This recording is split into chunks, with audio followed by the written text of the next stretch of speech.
T twenty world কাপে শিবম দুবের মাত্র ৮ বলে ২৬ রানের ইনিংসটা ছিল সত্যিই দুর্দান্ত একটা ইনিংস। ম্যাচ জেতার কয়েক ঘন্টা পর দুবে এমন একটা কাজ করলেন, তা জানলে আপনিও অবাক হবেন। দুবে তার স্ত্রী ও এক বন্ধুকে নিয়ে আহমেদাবাদ থেকে মুম্বাইয়ে ফিরবেন, কিন্তু সমস্যা হলো সেই সময় কোনো ফ্লাইটের টিকিট পাওয়া যাচ্ছিল না।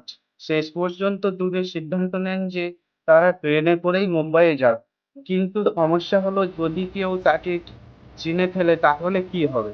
তখন দুবে দারুণ একটা বুদ্ধি খাটিয়ে ক্যাব মাস্ক ও ফুল হাতা জামা পরে নিজেকে ঢেকে ফেলেন।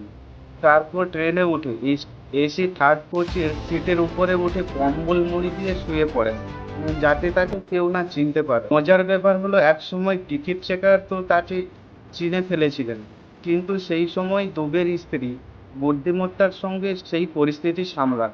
এইভাবে প্রায় ৮ ঘন্টা কম্বলের নিচে কাটান ভারতের টি-টোয়েন্টি বিশ্বকাপ জয়ী হিরো।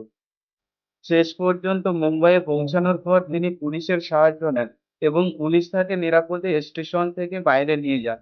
কিন্তু সবার মনে এখন একটাই প্রশ্ন ঘুরছে, যখন পুরো দল বিশ্বকাপ জয়ের আনন্দে মেতেছিল, তখন শিবম দুবে এইভাবে বাড়ি ফেরার সিদ্ধান্ত কেন নিলেন?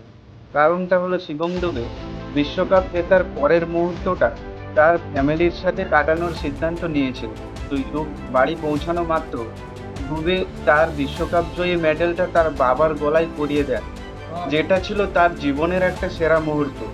তাহলে আপনার কি মনে হয়, শিবম দুবে এইভাবে বাড়ি ফিরে আসার সিদ্ধান্ত কি ঠিক ছিল? আর যদি এইরকম কোনো ঘটনা আপনার জানা থাকে, তাহলে কমেন্টে অবশ্যই জানাবেন।